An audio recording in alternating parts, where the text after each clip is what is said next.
boa tarde a todos. Boa tarde, Renato, Daniele, Paulo, William. Eu gostaria de inicialmente apresentar o professor Paulo Nossa, Paulo Nuno Maia de Souza Nossa. Ele concluiu o doutoramento em Geografia em 11 de novembro de 2005, na Universidade do Minho, onde foi professor e investigador entre 1996 e 2011.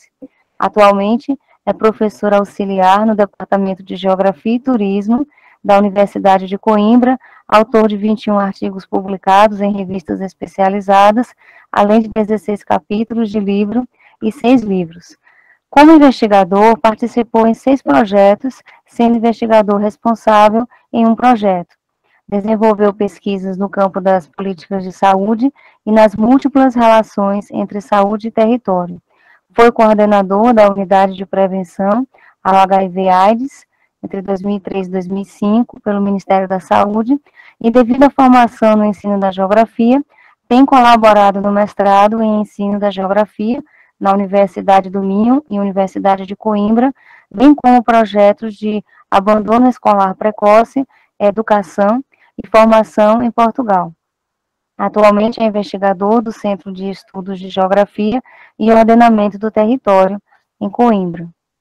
A palavra está contigo, Paulo. À vontade. Obrigado, Marta. Obrigado pelo convite. É um prazer estar convosco. Julgo que estão todos em Campina Grande, não é? Um bocadinho, apesar do frio, estão mais quentes do que eu aqui em Portugal. Bom, nós podemos fazer isto, somos 6, podemos fazer isto de uma forma informal, porque senão fica, nós aqui em Portugal dizemos que fica uma seca. Vocês devem ter outra expressão para dizer que fica aborrecido, mas é mais ou menos o mesmo. Então, eu tinha pensado apresentar-vos qual foi a linha que eu fiz de investigação no doutorado, algumas dificuldades e algumas soluções que encontrei, e depois falarmos um bocadinho sobre isto e como é que vocês veem a geografia da saúde a partir do Brasil e a partir das vossas experiências e também com a Marta, que é a vossa professora. Ok? Pode ser assim? Muito bem. Bom, então é assim, eu quando comecei a fazer o doutoramento, eu comecei em 2004, já vai há algum tempo, não é? Nós tínhamos aqui esta visão um bocadinho clássica que vocês estão a ver. A geografia médica não era tão divulgada. O que é que nós tínhamos? Uma coisa muito relacionada com a padronização espacial, que a epidemiologia fazia pouco. A epidemiologia registava muito a incidência e a prevalência da doença, um bocadinho da história natural, mas desprezava ou não tinha em conta o espaço. Onde é que esta doença acontecia? E muitas vezes no espaço, as características físicas e sociais de um espaço são importantes para se perceber ou a causa da doença ou pelo menos a maneira como há uma difusão da doença. Especialmente se estamos a falar de doenças infecciosas ou difusão. Doenças difundidas por vírus ou bactérias ou que tenham vetores. Mas também podemos estar a falar de doenças ou de doenças não infecciosas, ok? De doenças crónicas ou degenerativas, e o espaço também ter um fator importante, não é? O conceito de sindemia, isto é, de características que o espaço potencia, características desadequadas e que potenciam uma determinada doença ou a sua difusão ou prevalência, também está presente não só nas doenças infecciosas. Se nós lembrarmos as determinantes sociais da saúde, nós encontramos claramente uma valorização do espaço.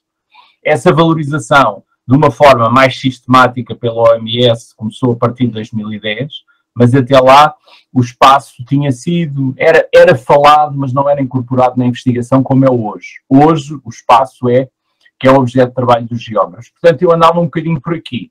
Pela padronização espacial, trabalhava com epidemiologistas. Também fiz um bocadinho da distribuição da padronização de serviços de saúde, mas trabalhei fundamentalmente aqui.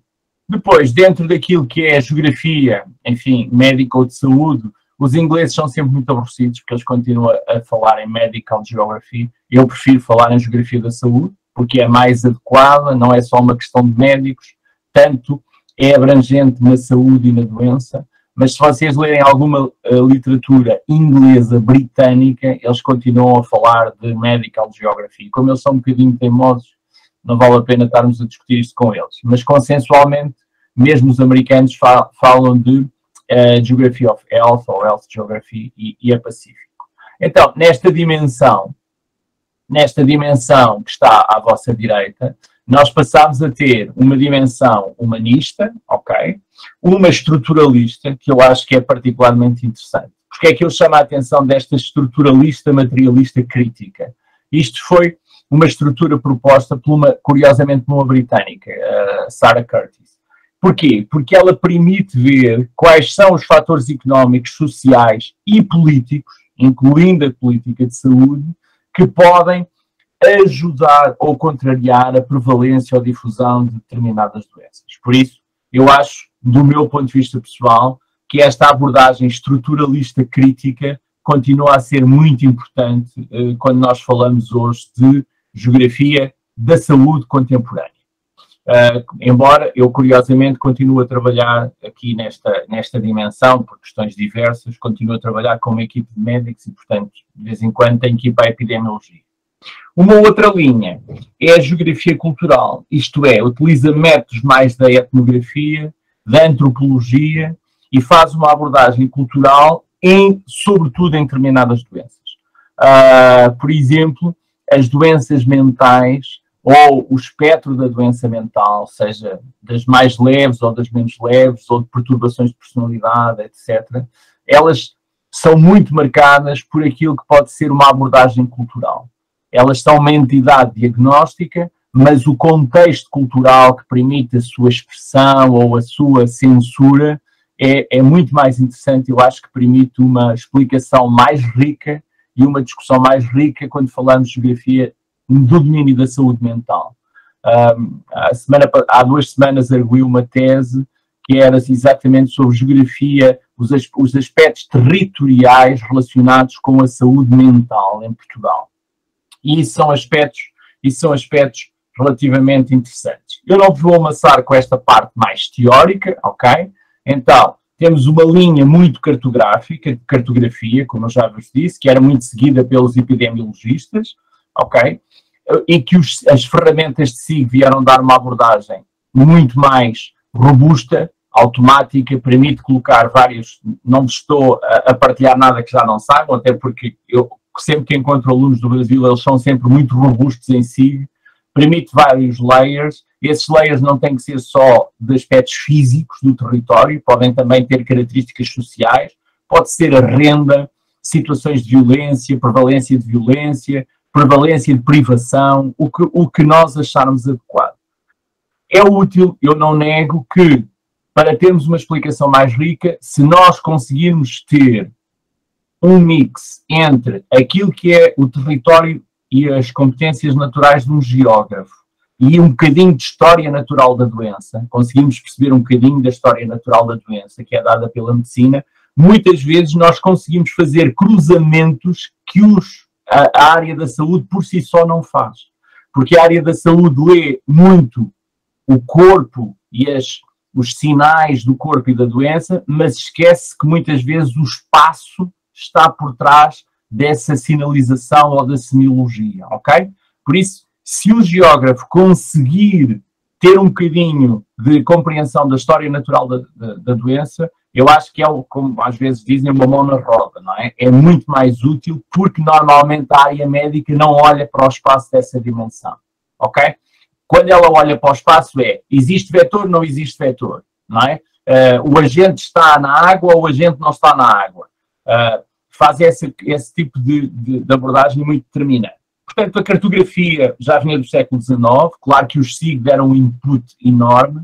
Quando eu digo do século XIX, toda a gente fala sempre do mapa de Jon Snow, etc. Vocês já conhecem um bocadinho a história, mas o que é facto é que, por exemplo, hoje, os serviços de saúde pública da Alemanha obrigam todos os médicos a ter uma formação em SIG e os departamentos de saúde pública dos Länder alemães, todos têm um geógrafo especialista em SIG. Porque, de facto, é preciso este cruzamento. Ok? Eu posso partilhar isto depois com a professora Marta, se vocês quiserem isto. Claro que nós estamos a falar de análise de associação que os sigos permitem com uma grande facilidade e investigar hipóteses de causalidade, coisa que até há algum tempo não conhecia, não acontecia. Se nós formos um bocadinho da old school, não é? Uma das pessoas que era mais frisada nos Estados Unidos era a professora Melinda Mead, não é? Ela estava em North Carolina, na Universidade de North Carolina.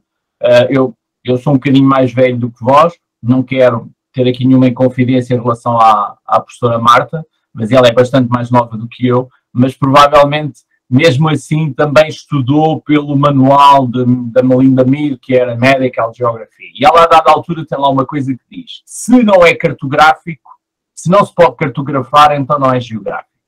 E nós hoje, com a doença, desde o fantástico trabalho que eu vou seguindo nos WhatsApp da tarefa geógrafa no Covid-19, etc., de facto, houve um grande aumento da capacidade de cartografar e de interpretar essa cartografia, não é? Eu julgo que a Covid-19, não é, para o mal ou para o bem, veio aqui trazer novas oportunidades de percebermos não só como ela evoluía no terreno, mas porque é que ela evoluía em determinadas direções e não evoluía mais lentamente noutras. E isso é muitas vezes o papel que o geógrafo tem.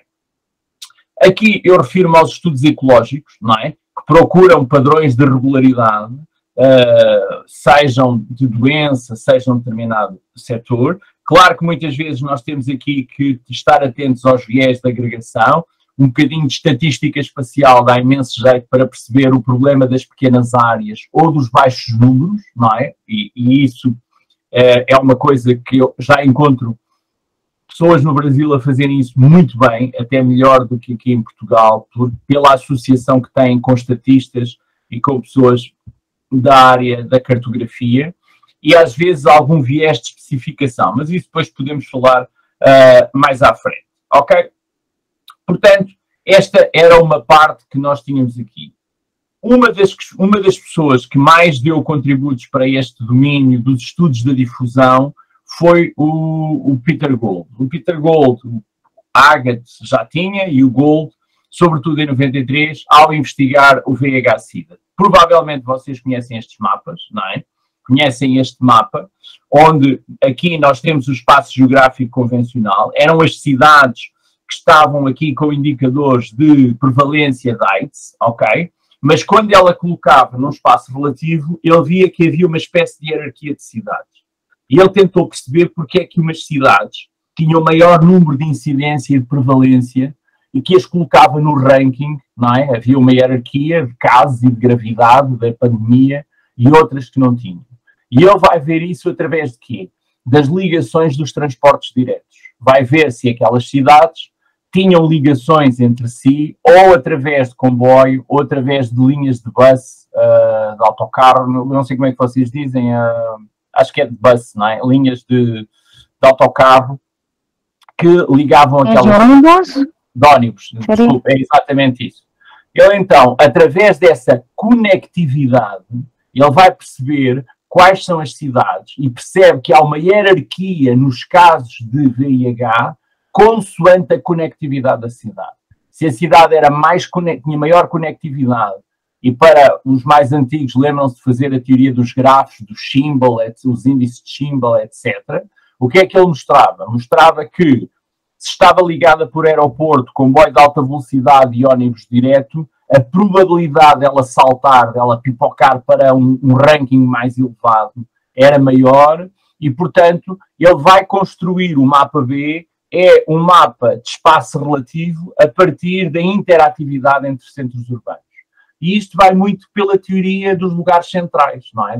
Do Agathe, não é? Ele adapta aqui vários pressupostos teóricos, portanto, o que o Peter Gould fez foi vários pressupostos teóricos e depois com ferramentas que poderiam medir a conectividade e vai dizer que, ok, o HIV tem uma determinada difusão, mas se nós compreendermos a conectividade espacial, podemos compreender a hierarquia de lugares centrais ou alguma sindemia associada ao HIV. Portanto, isto são apenas exemplos de como partindo de um estudo ecológico e de princípios básicos de epidemiologia, com uma doença infecciosa de cariz comportamental, não é? Que é diferente do Covid, aqui dependia muito do comportamento dos sujeitos. Na década de 90 e no início do século XXI, nós começámos aqui a ter capacidade para interpretar o espaço como um fator muito interessante.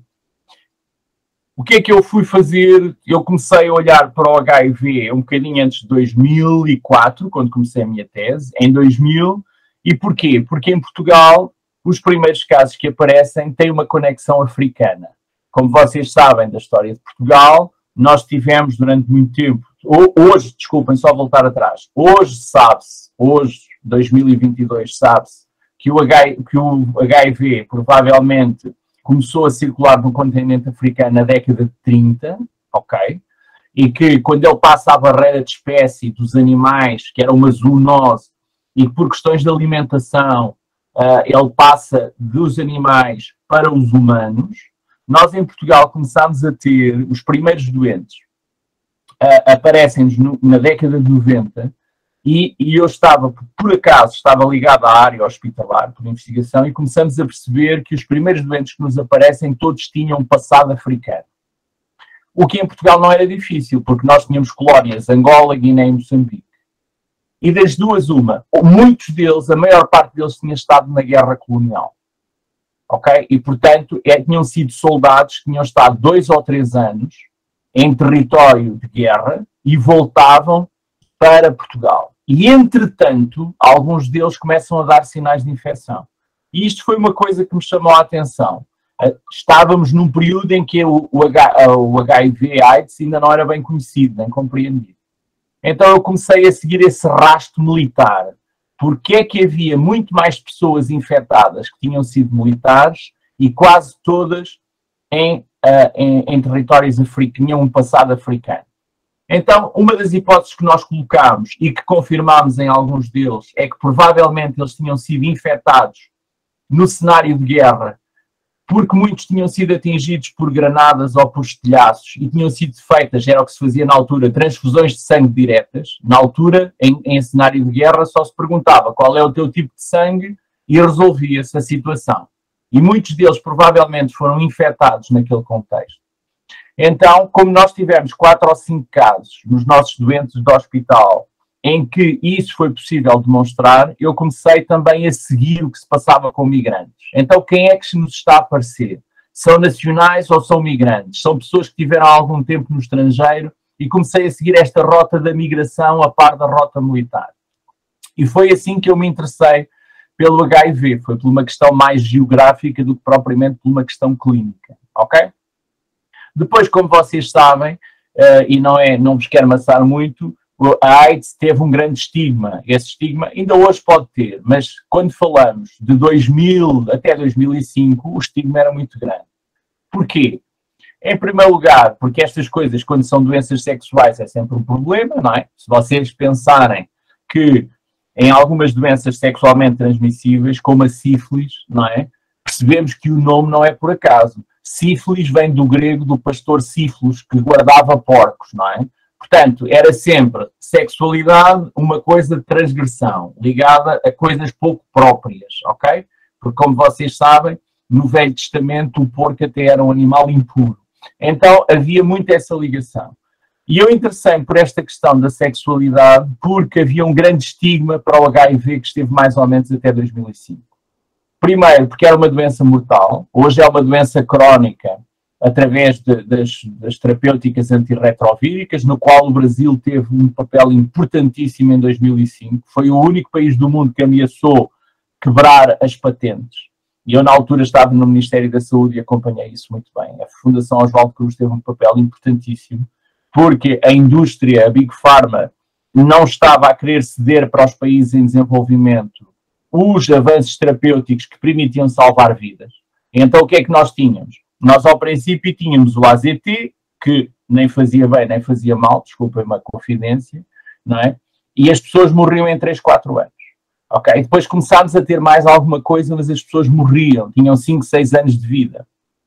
E então eu comecei a investigar de onde é que vinham estas pessoas, qual tinha sido o percurso delas, e depois uma outra coisa que eu vos vou mostrar, que podemos ir até ao final. Se olharem aqui, os vírus é o VH1 e o VH2. O VH2 é aqui muito típico deste Golfo da Guiné, que aparece aqui em baixo, ok, em vermelho. Mas estas letras são a assinatura do vírus.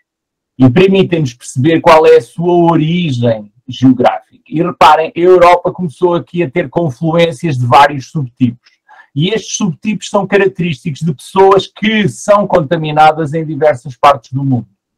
E eu achei isto muito interessante, porque através da análise do fenótipo, não é, da carga genética do vírus, nós conseguíamos perceber onde é que a pessoa tinha sido infectada ou quem é que tinha sido geograficamente o transmissor que se tinha mudado para outra parte do mundo. Ok? E, portanto, eu achei que isto nos permitia ver não só o circuito do vírus, mas o circuito das pessoas. Ok? E isso interessou-me. Então, isto para mostrar o quê? Que nós tínhamos uma grande discriminação. Nós, inicialmente, como tinha sido um vírus importado, não é? Como vocês sabem, ele manifesta-se nos Estados Unidos através de um fluxo de turismo sexual com o IT, não é? É um bocadinho por aí que ele emerge e depois espalha-se por outras formas. Então havia um grande estigma. E esse estigma levou a que os dados em saúde também fossem ocultados. Nós tínhamos muitos doentes que pediam aos médicos para não atualizar, não fazer a referenciação para o Ministério da Saúde, ok? E, portanto, numa fase inicial nós tínhamos muitos dados ocultos, não é? Aquilo que às vezes se diz que era silêncio epidemiológico. E quando eu começo a investigar isto nos hospitais, eu encontro que nós tínhamos consumo de medicamentos para o HIV, mas tínhamos, por exemplo, 50% de pessoas que estavam ocultas. Isto é, o número de medicamentos era suficiente para tratar 100 pessoas, mas só 50 é que estavam registadas. Ou era suficiente para tratar 280 e apenas 70 é que estavam registadas. E então tentei perceber de onde é que eram essas pessoas e porquê é que eles pediam isso. E então começámos a ver que essas pessoas ou eram do interior do país ou tinham profissões para as quais pediam reserva, achavam que podiam ser despedidas se soubesse na sua profissão, jornalistas, chefes de hotel, etc. Porque os chefes de hotel as pessoas tinham imenso medo que ele se cortasse e que pudesse contaminar por sangue a comida. Os jornalistas, as figuras públicas tinham muitos problemas, ok? Então, o que é que nós fomos fazer? Nós tínhamos muitas vezes em Portugal, nós tínhamos baixos relatos, baixa incidência e baixos dados epidemiológicos. E com a ajuda da professora Fátima Pina, da Fundação Oswaldo Cruz, eu contactei com esta, aqui temos uma taxa de mortalidade, por exemplo, ajustada para a idade, com os dados oficiais, e veem que há aqui uns brancos, não é? Muitos concelhos que não tinham dados, o que era estranhíssimo, porque se nós tínhamos pessoas infectadas, não morrer lá ninguém. Então, o que estávamos ali era uma falsificação dos atestados de óbito. E a professora Fátima Pina chamou-me a atenção que podíamos fazer isto por uma estimativa bayesiana. Como vocês sabem, a estimativa bayesiana, ela leva em conta as questões de vizinhança. A lógica é, se eu tenho 4 ou 5 concelhos com um vírus que se difunde, o vírus não conhece fronteiras administrativas, não é? O vírus, quando atravessa de Campina Grande para o município ao lado, ele não reconhece a fronteira administrativa. A fronteira administrativa é uma invenção nossa. Então, o que é que faz a estimativa bayesiana? Ele vai robustecer em função dos dados da vizinhança, ele faz uma projeção e um acerto para a área geográfica que nós escolhemos.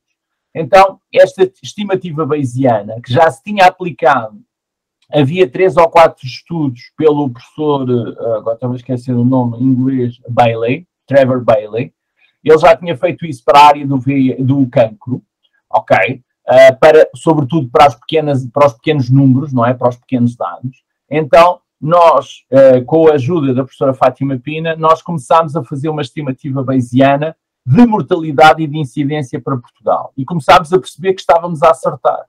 Então, o contributo da tese foi perceber que temos aqui dois intervalos temporais, 91 a 95 e 96 a 2000, que esta estimativa bayesiana dava-nos um retrato mais fiel e permitia, de alguma forma, ser uma estimativa fidedigna, mesmo quando nós não tínhamos dados oficiais.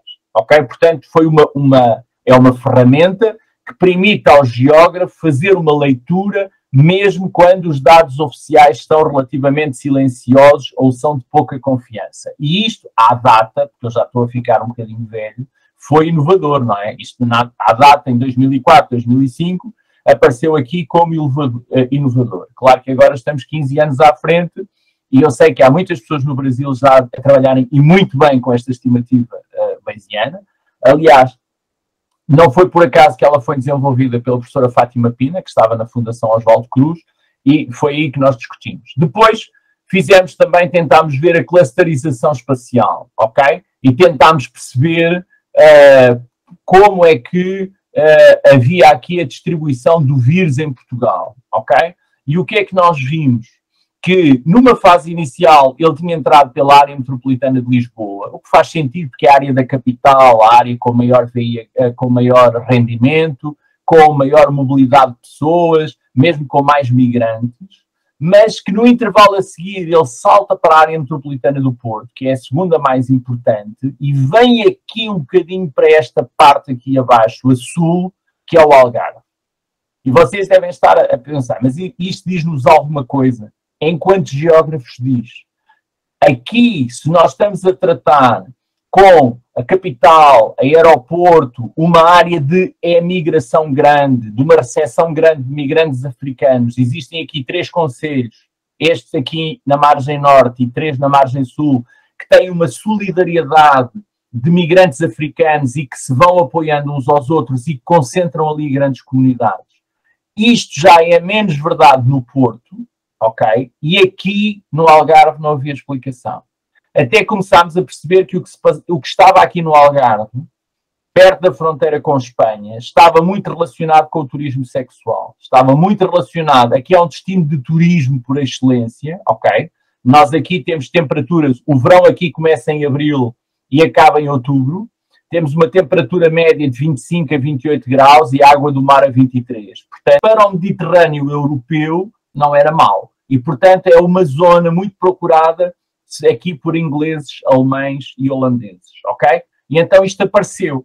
Apareceu aqui um conjunto de concelhos que davam um cluster que eram concelhos com incidência alta, rodeados por outros com incidência alta. E este cluster aqui aparece não tanto pelos nacionais, mas aparece muito relacionado com pessoas que vinham fazer turismo sexual. Já agora, isto não tem muito a ver, mas hoje está, quer dizer, hoje estamos a falar muito, não sei como é que estão aí a falar no Brasil, mas aqui na Europa está alguma preocupação relativa com o monkeypox, com a varíola dos macacos, que está a aparecer, não sei se no Brasil se está a falar disso.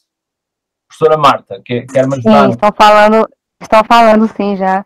Pronto. A última vez que eu vi notícias tem uns 30 casos. Pronto. Então, agora está na região sudeste.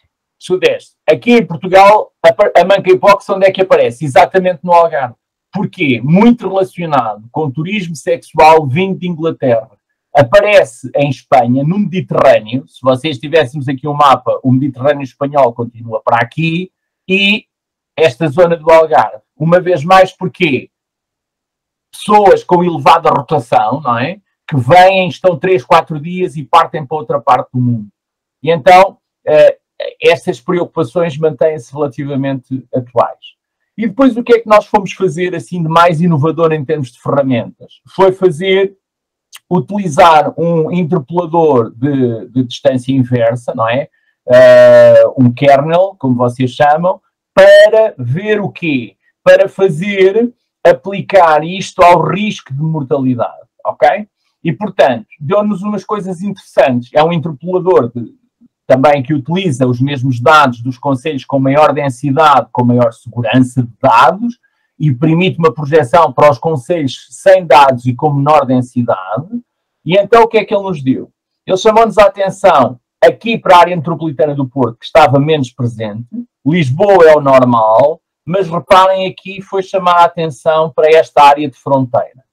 E as áreas de fronteira, como vocês sabem, são sempre áreas problemáticas porque são sempre áreas muito porosas, não é? São sempre áreas onde se recebe muita gente e onde está muita gente em trânsito. E se repararem, nós tínhamos aqui duas áreas de fronteira muito assinaladas, que depois, com a evolução da pandemia, ficam mais difusas nas fronteiras. E reparem, o país parte-se em três. A área metropolitana do Porto, que é a segunda maior cidade, amplia aqui esta questão em torno da capital do país, com os concelhos com elevada percentagem de imigrantes, etc. E aqui esta parte sul, muito relacionada com o turismo, ok?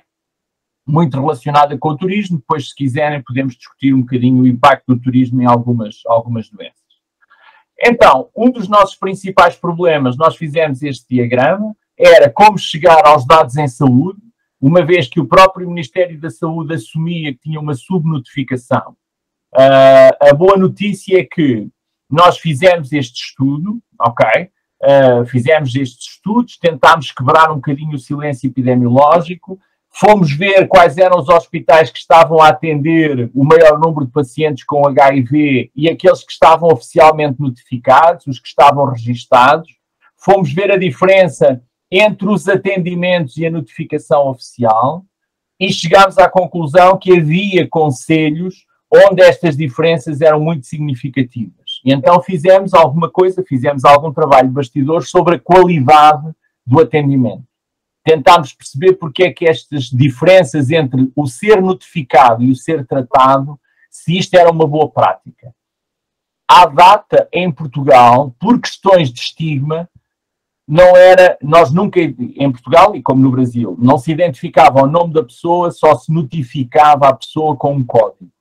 Mas os médicos eram muito pressionados para não o fazerem, para que as pessoas tivessem a certeza que mantinham anonimato. O que nós conseguimos provar, reunimos com o Ministério da Saúde e provámos que mais de 48% dos recursos não eram controláveis se nós não soubéssemos a notificação. Se não tivéssemos uma notificação oficial, nós não sabíamos onde estavam a gastar esses recursos e quem estava a beneficiar deles. Quem eram as pessoas, não nos interessavam os nomes das pessoas, mas as áreas do país que podiam estar a beneficiar. E por outro lado, nesta altura, Portugal, dentro da OMS Europa, era o país que tinha o maior número de crescimento de casos. Portanto, sempre que nós íamos a reuniões internacionais, Portugal aparecia sempre como o exemplo do mau aluno, mal comportado no VIH, que tinha um elevado número de casos e não estava a conseguir baixar. Então, com estas ferramentas geográficas, reparem que eu só estou a falar de mapas, nós reunimos com o Ministro e conseguimos convencê-lo a que em 2006 a notificação passasse a ser obrigatória. E, portanto, era anónima, era por um código.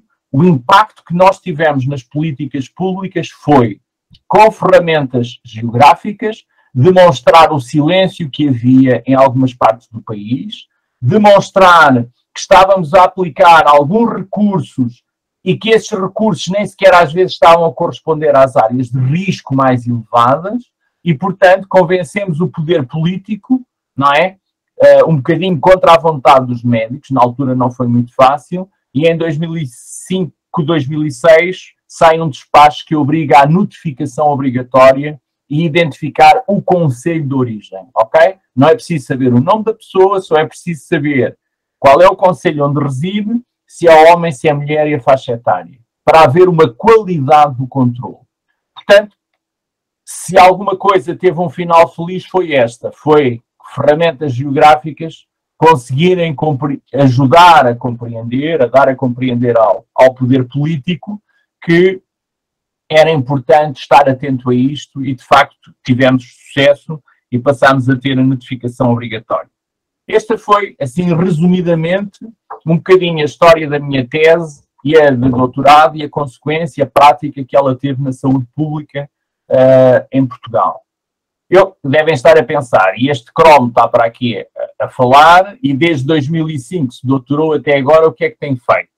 Bom, depois, hoje a minha área de atuação não é tanto o VIH, ainda sou consultor para alguns estudos de VIH, sobretudo na área da discriminação, etc., que hoje está muito mais atenuado, não é? Também porque eu tive, como disse a professora Marta, tive 3 anos a coordenar o Departamento de Prevenção do Ministério da Saúde e, portanto, tive um conhecimento muito grande do país, mas hoje estou a olhar mais para as implicações das alterações climáticas.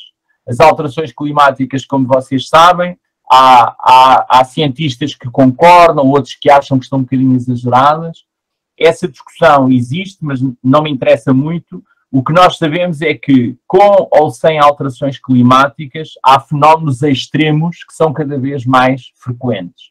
E quando eu falo de fenómenos extremos, eu estou a falar de ondas de frio ou de ondas de calor ou de fenómenos extremos como tufões, etc. E esses estão a impactar a população e, normalmente, quer nas ondas de frio, quer nas ondas de calor, quem mais sofre são os mais desfavorecidos, são os mais vulneráveis. A maior mortalidade vai sempre para a população que ou é menos escolarizada ou tem menos rendimento e que vive em habitações mais precárias, que a escolarização dificulta conhecer melhor as mensagens. Nós temos um sistema de alerta, mas muitas vezes o sistema de alerta não é claro, não é? Nós aqui em Portugal temos um Instituto da Climatologia que imita alertas vermelhos, laranjas, etc. Mas a frequência é tanta que as pessoas já ouvem e dizem, é mais um alerta. Ok, é mais um alerta.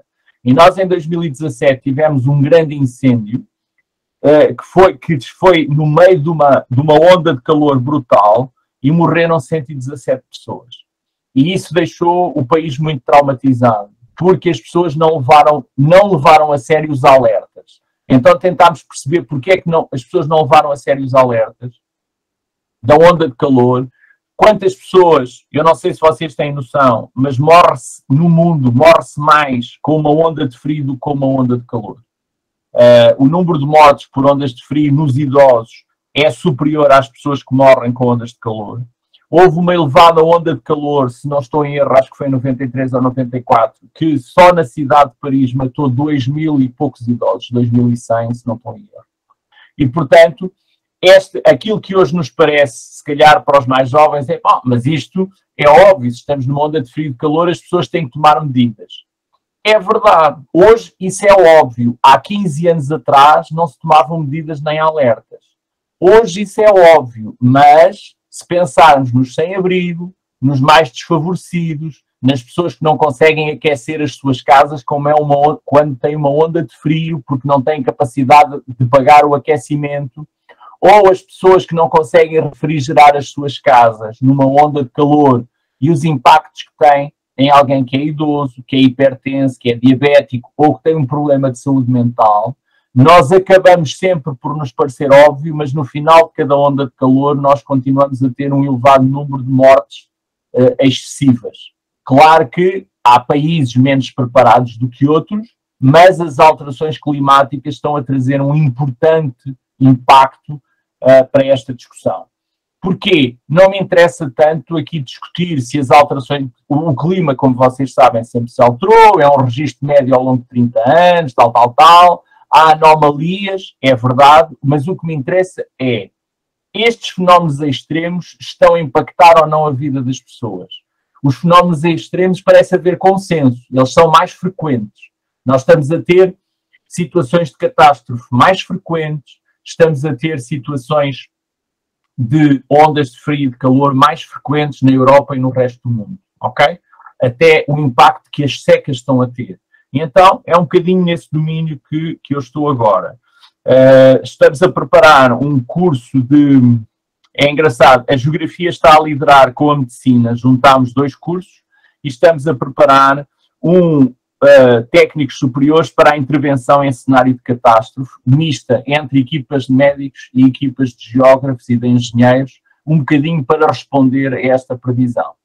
Se a professora Marta não se importasse, eu agora descompartilhava aqui, a menos que queiram depois colocar alguma questão sobre mapas ou sobre estes aspectos. Fique à vontade. Estes aspectos teóricos, e começaríamos a falar. Não sei se algum dos presentes quer entrar em diálogo, mas acho que poderia ser interessante agora falarmos um bocadinho. Esta é a minha experiência como geógrafo na área da saúde, já passei por um serviço público e agora estou mais na universidade e nesta partilha, mas poderemos falar Poderíamos falar sobre quais são as vossas expectativas, como é que se veem como geógrafos, se a realidade do Brasil é muito diferente da realidade aqui na Europa, e poderia ser interessante estimularmos aqui esta troca de ideias. Professora Marta, esteja à vontade, se não for isto, nós corrigimos imediatamente. Tudo bem. Gente, eu gostaria de abrir para vocês falarem, perguntarem, compartilharem alguma informação. Fiquem à vontade.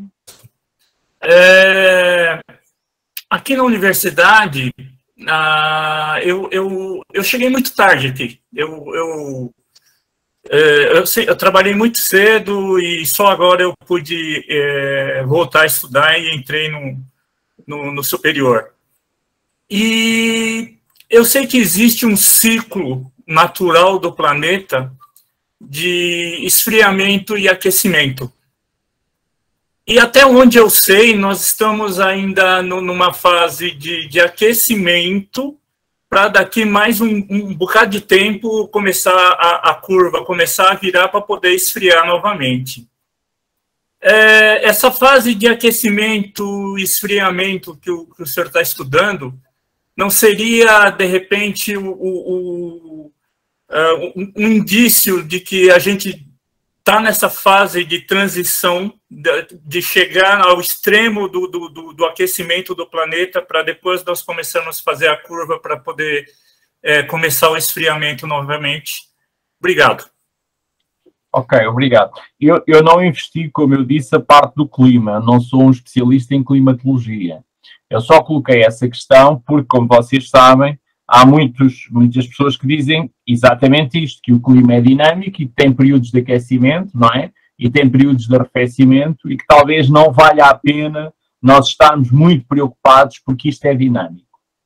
Eu não queria entrar um bocadinho nesta discussão. Um dado é, mesmo que o aquecimento seja natural, vamos admitir que a velocidade a que ele está a ser feito está a ter impacto na vida humana. E esse impacto está muito relacionado e está a ter fenómenos climáticos extremos. Estamos a ter estas ondas e estas situações de instabilidade, ok?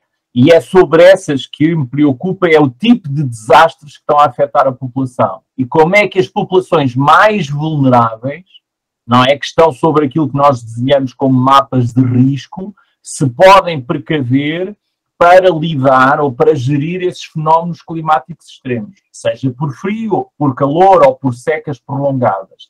Sendo, como eu disse, que afetam os mais vulneráveis. Então, uma coisa é, que tipo de habitações é que as pessoas têm, como é que se podem defender, não é? E para além de como é que se podem defender, como é que podem interpretar as mensagens, não é? E depois do furacão Katrina nos Estados Unidos, como vocês sabem, onde ficaram muitos mortos, quem é que morreu na cidade? Os mais idosos, os que não tinham meios de transporte, os que não souberam ler o alerta, não é? E quando falamos nos mais idosos foram muitos, nos que não tinham menos de transporte foram fundamentalmente os mais pobres, e os que não souberam ler o alerta, nem levar a sério as informações, são aqueles que normalmente são menos letrados, ok? E então a maneira de comunicar o risco teve que mudar.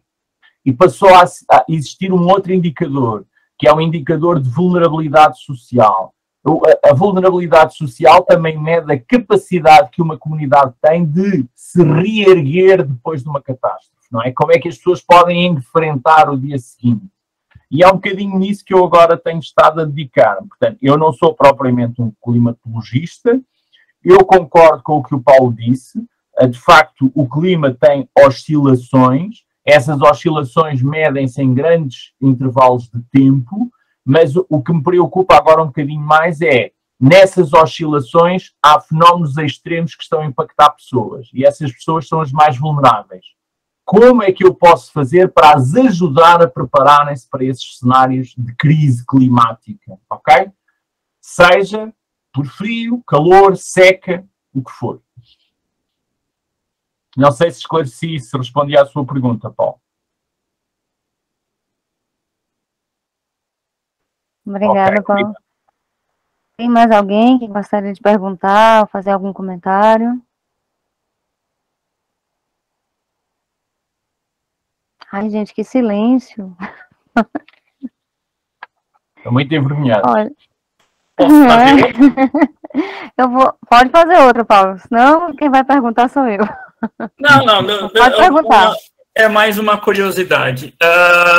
No caso do tratamento de AIDS aí em Portugal, aqui no Brasil, o Sistema Único de Saúde banca todos os medicamentos, então a pessoa que queira receber a medicação, que queira, também está protegida por um sigilo, vamos dizer assim, e essa pessoa recebe mensalmente o kit, né, para poder se cuidar, e tem pessoas que hoje estão vivendo, assim, normalmente, lógico, normalmente, entre aspas, né, porque ela carrega uma doença que pode ser mortal, uma vez que não se toma essa medicação, mas dentro do possível, essa pessoa vive normalmente. Como é que funciona essa política de tratamento da AIDS aí em Portugal? Especificamente, como é que é distribuída a medicação? Como é que os hospitais tratam, recebem essas pessoas e dão um atendimento gratuito? Tem que ser pago? Como é que funciona, professor? Não, aqui em Portugal é completamente gratuito. Aliás, o Serviço Nacional de Saúde é universal e nenhum cidadão paga o que quer que seja. Então, para a AIDS não é exceção. Então, todas as pessoas que são diagnosticadas podem escolher o hospital, não há um hospital obrigatório. Por uma questão de sigilo, até a pessoa pode viver em Campina Grande e querer ir ao hospital a Brasília, por exemplo, ou ser de Brasília e querer receber em São Paulo. Ok? Por uma questão de sigilo, então a pessoa pode escolher o hospital que quer. De facto, houve grandes progressos na terapêutica, não é? E, portanto, até 2006 o número de sobreviventes era 1, depois do aparecimento de determinadas moléculas, o número de sobreviventes hoje é uma doença crónica. Nós temos doentes connosco que estão há mais de 35 anos, 40 anos infectados e ainda estão vivos e com uma qualidade de vida muito interessante, não é? Porque, apesar de tudo, a longa duração dos antirretrovíricos tem questões de toxicidade, etc., mas isso tem sido aperfeiçoado. Portanto, é completamente gratuita e é distribuído mensalmente no hospital. O hospital onde a pessoa está vai fazendo testes de resistência e vai adaptando a terapêutica. Agora, e muitas vezes, até algumas situações que estão relacionadas com a terapêutica, como, por exemplo, o crescimento de gordura abdominal, etc., até o Serviço Nacional de Saúde, em alguns casos, até paga a cirurgia estética, porque ela deriva de uma terapêutica e pode impactar a autoestima da pessoa. Portanto, em alguns casos, os efeitos secundários também estão cobertos gratuitamente. O que agora se começou a ensaiar, uma vez que o estigma está muito atenuado em Portugal, é se o doente voluntariamente quiser, portanto, é preciso que o doente queira, ele pode receber, o hospital envia gratuitamente para a farmácia da sua cidade, uma farmácia que ele escolha, a terapêutica, e ele só vai ao hospital de 3 em 3 meses para controle e nos outros 2 meses ele pode receber gratuitamente na sua farmácia de bairro, se o doente se sentir confortável com isto. Se o doente disser que não, que quer continuar a ir ao hospital porque receia pelo seu sigilo, então o hospital mantém um atendimento presencial. Mas isto com a Covid foi dada esta opção e alguns doentes estão a querer ficar com ela porque, como vocês percebem, não é? A Covid determinou uma grande dificuldade no acesso aos hospitais e estes doentes tinham que continuar a ser mantidos, não é? E então, como eles tinham que ser mantidos, fez-se esta proposta. E essa proposta deu algum resultado e, portanto, neste momento é um esquema de aceitação voluntária. Se a pessoa quiser, muito bem. Se o doente não quiser, continua no esquema habitual. Continua no esquema habitual de receber no hospital até onde estava adscrito.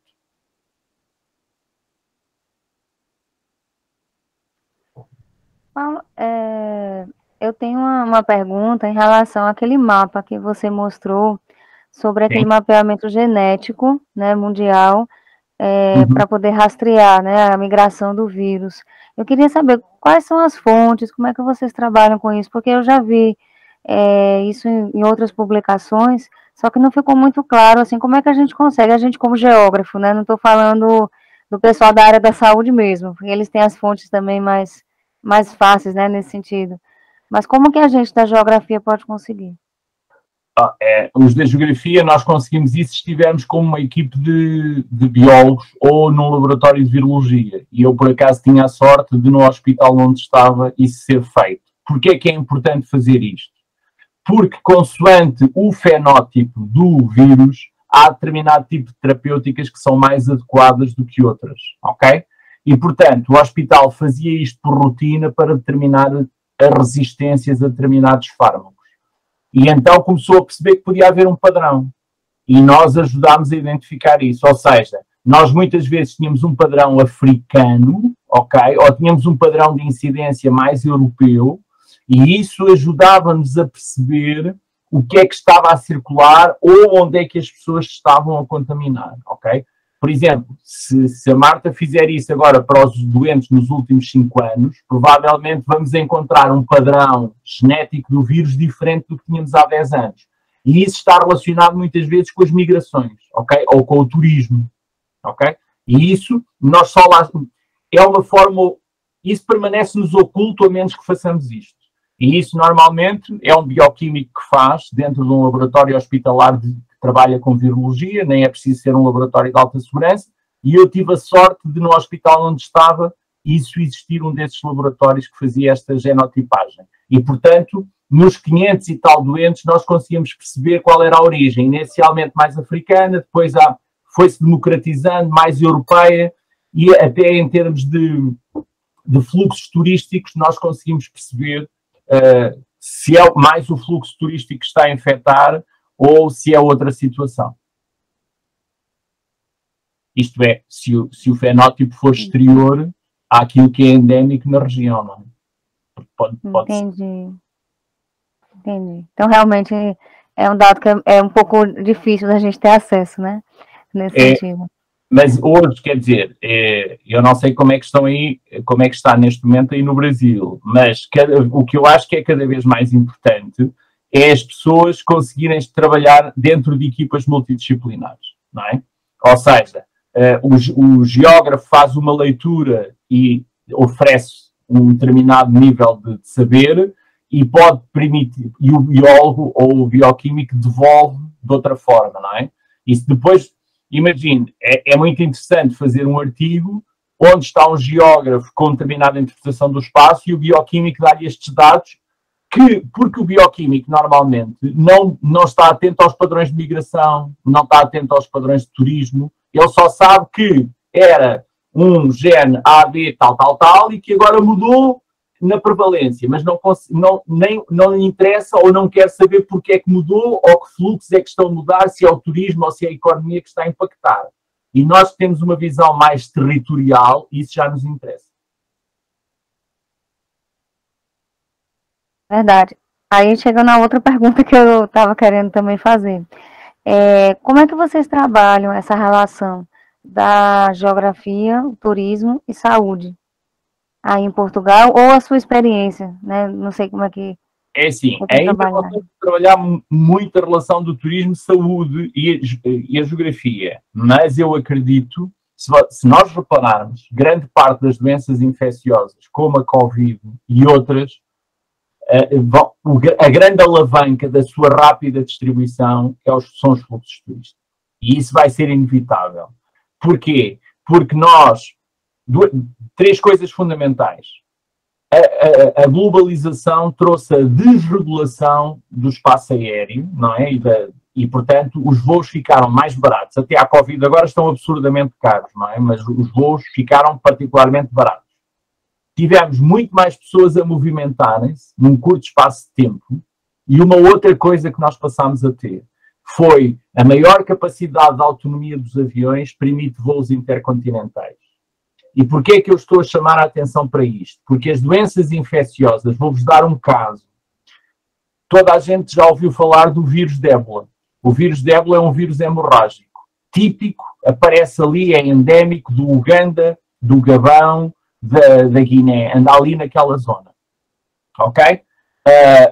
Mas em 1997, nós passámos a ter o primeiro portador vivo. O vírus de ébola é um vírus que em 48 horas é hemorrágico e dá logo sinais e sintomas. Mas passámos a ter um primeiro portador vivo que chegou ao aeroporto de Frankfurt. Porquê? Porque a Lufthansa inaugurou uma ligação direta entre Kampala e Frankfurt. Ok?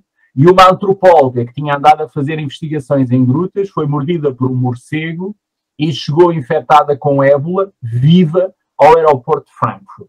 E é um vírus altamente infeccioso, com uma capacidade enorme de difusão. Portanto, isto para dizer o quê? Que a capacidade de propagação de doenças que são endémicas numa determinada altura e que podem passar a pandemia, com o turismo, está muito facilitado. Há muito mais pessoas a viajarem e a autonomia dos aviões leva a voos diretos. Os voos diretos, muitas vezes, o que é que fazem? Encurtam a viagem e não permitem que sinais e sintomas se manifestem. E, portanto, a dificuldade de isolar um portador sintomático é maior. Nós tivemos um bocadinho isto antes da Covid-19, nós já tínhamos tido em 2002 a questão do SARS. Não é? A SARS foi um coronavírus que apareceu. O que é que foi? Porque é que aquilo demorou mais ou menos 3 meses e se extinguiu? Porque na altura a China estava a acabar de entrar para a Organização Mundial do Comércio e na altura a China tinha menos de 70% de aeroportos e muito menos voos diretos para o resto do mundo. A China estava a começar a romper o seu isolamento, a começar. Quando nos aparece em 2019, a China tinha mais 70% de aeroportos e voos diretos para a Europa e para os Estados Unidos de uma forma como nunca tinha acontecido. E a maior parte das pessoas infectadas chegava, não é, em 12 horas. Saía da China sem sinais e sintomas e aterrava no país de origem sem sinais e sintomas e só 10 a 12 horas depois é que se manifestava.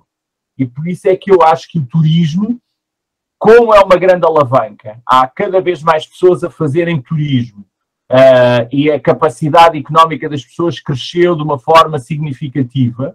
Portanto, os fluxos turísticos já estão a recuperar. Nós, neste momento, em Portugal, depois da Covid, tivemos um ano de desastre de 20 e 21, não é? Mas neste momento, em julho, que eu vos estou a falar, a taxa de ocupação da cidade de Lisboa está igual à que era em julho de 2019, antes da Covid. Isto é, as pessoas já explodiram outra vez a procurar voos, a procurar viagens, etc. E estamos a ir para nichos ecológicos, não é?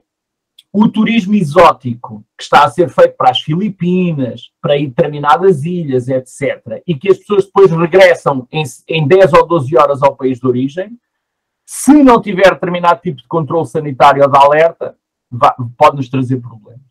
E o coronavírus é apenas foi um aviso, enfim, muito significativo. Mas eu não quero ser um profeta da desgraça, mas eu acho que outras coisas virão por aí. Outras coisas virão por aí. Entendi, infelizmente, né? Realmente está complicado. Alguém tem mais alguma pergunta, gente? Algum comentário?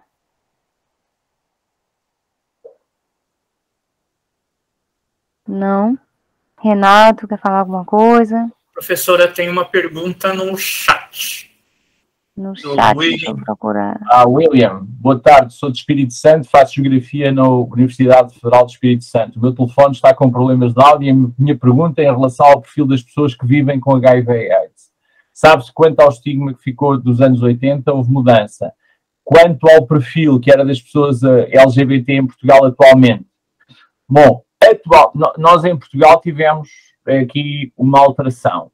Primeiro começou com pessoas que faziam sexo com homens, portanto, homossexuais, depois passámos a ter um grande crescimento de heterossexuais. Quando eu assumi a pasta, os heterossexuais eram maioritários, os homossexuais baixaram muito mas muito a incidência, e nos últimos 5 anos estão a crescer muito. Neste momento, eu estou a fazer um estudo encomendado pelo Ministério e pela Merck, pelo laboratório, para tentar perceber porque é que estamos a ter um aumento significativo de novas infecções em pessoas que fazem sexo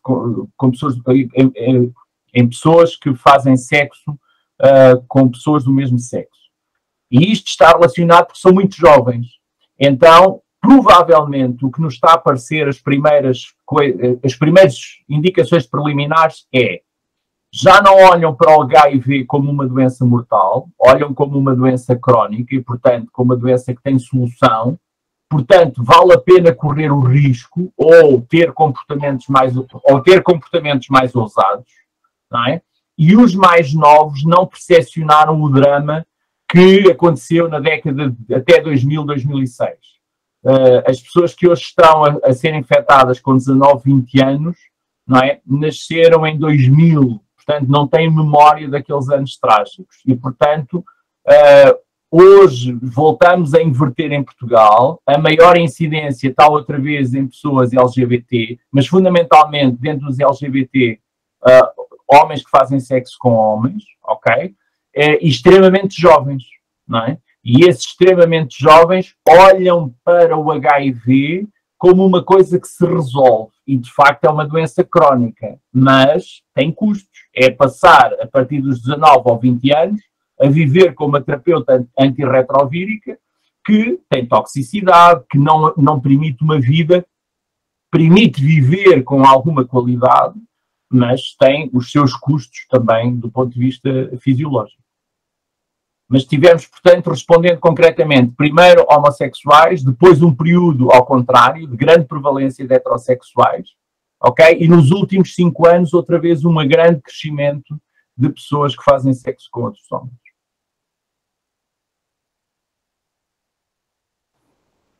Ok, o Renato, ele disse que também está com problema no telefone.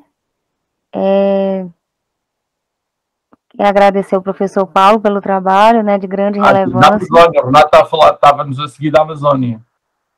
Isso, da Amazônia. Deixa eu ver se tem alguma pergunta, né? Também pelo trabalho de grande relevância para a sociedade, que contribui bastante para o fortalecimento da geografia da saúde. Parabéns pela apresentação. Gratidão, professora Priscila, a equipe do ProSaúde GEL, pela oportunidade de poder acompanhar.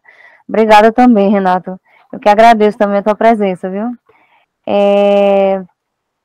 Eu queria agradecer demais também, viu, a presença do professor Paulo, a participação. Queria agradecer também a presença do pessoal do grupo de pesquisa, né, que esteve aqui também junto com a gente. E eu queria fazer uma pergunta, Paulo, que não é exatamente relacionada ao tema, né, mas que está relacionado à questão profissional. Né? Eu queria saber, assim, qual a importância do profissional de geografia, né, e do profissional de geografia da saúde em Portugal. Como é que se insere, né? Que você falou que se inseriu no Ministério da Saúde, né? Você hoje está com inserção na universidade. Mas, assim, essa capilaridade, existe emprego, trabalho, posto de trabalho para o geógrafo e para o geógrafo da saúde nas várias cidades, né, de Portugal? Não é muito fácil. De facto, para dizer a verdade, não é muito fácil. Porque o Ministério da Saúde ainda é muito dominado por aquilo que é a área médica. E, portanto, mesmo a Direção-Geral de Saúde começa agora a ter um departamento de SIG, o que quer dizer que está muito atrasada, porque já devia ter, não é? E tem poucos.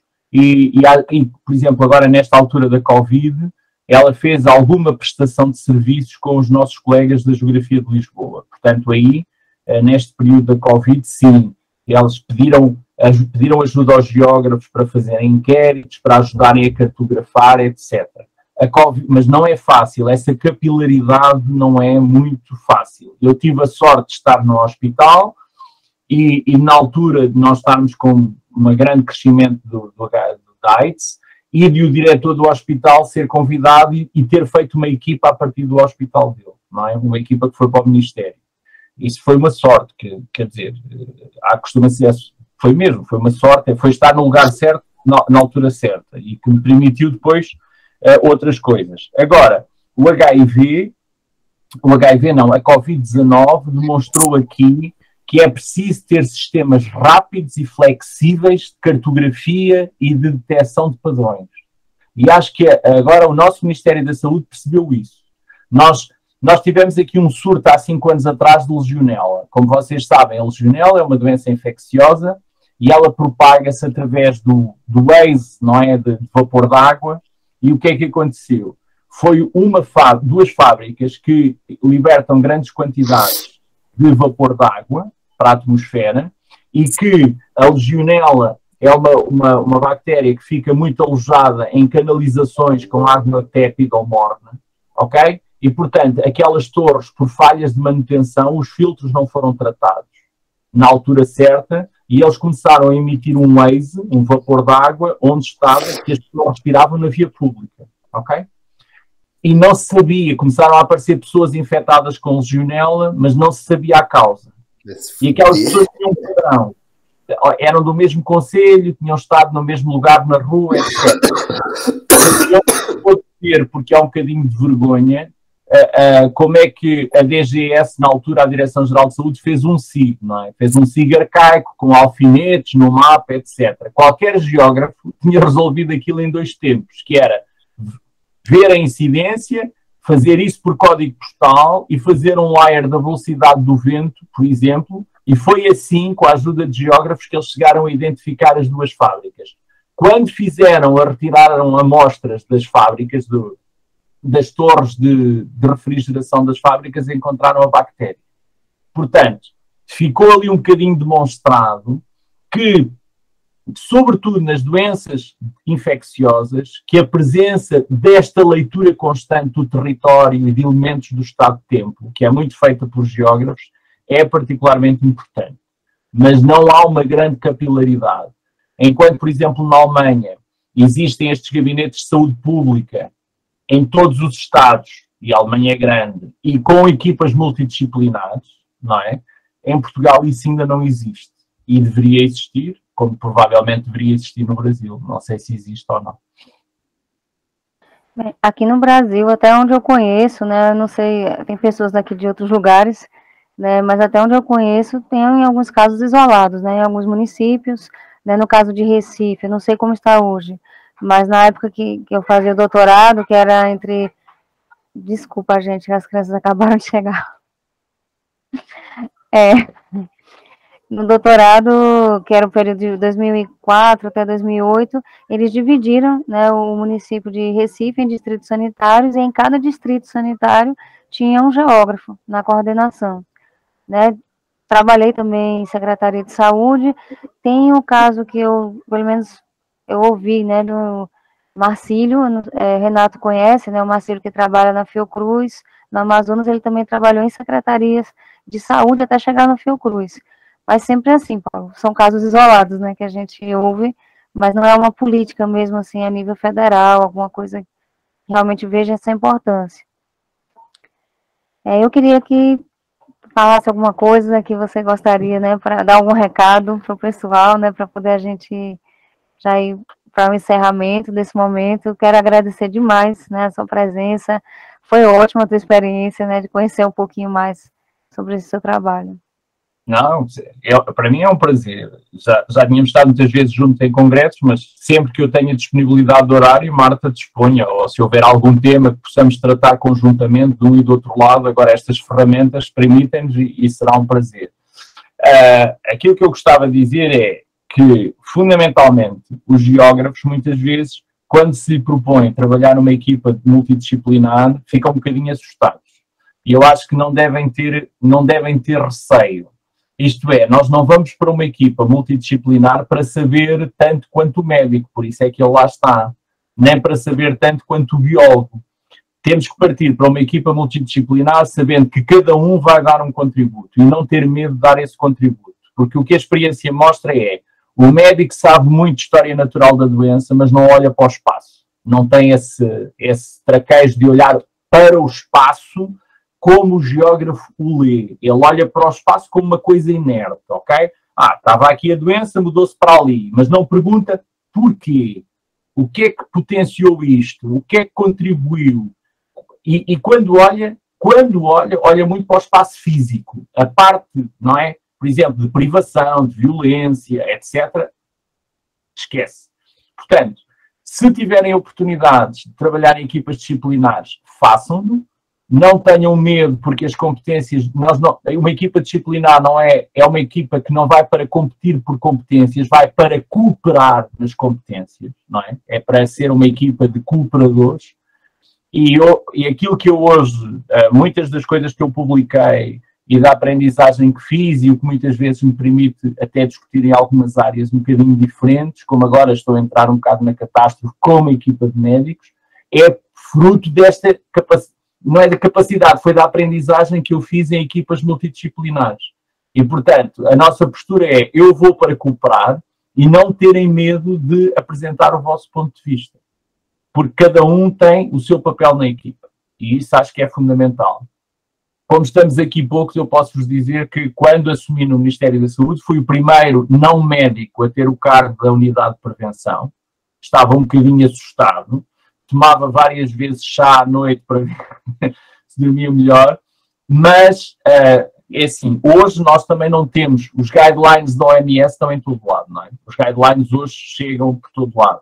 A capacidade de adaptar ao território da leitura que nós fazemos não é tão difícil quanto nos parece. Portanto, moral da história, não tenham medo de trabalhar em equipas multidisciplinares. Não vamos lá para competir nos saberes, mas vamos para ajudar e para cooperar. E isso eu acho que é muito enriquecedor. Muito obrigada. Esta é a minha mensagem. Tá ótimo, amei. Vou encerrar agora a gravação, né? Agradecer mais uma vez aqui a presença de todos.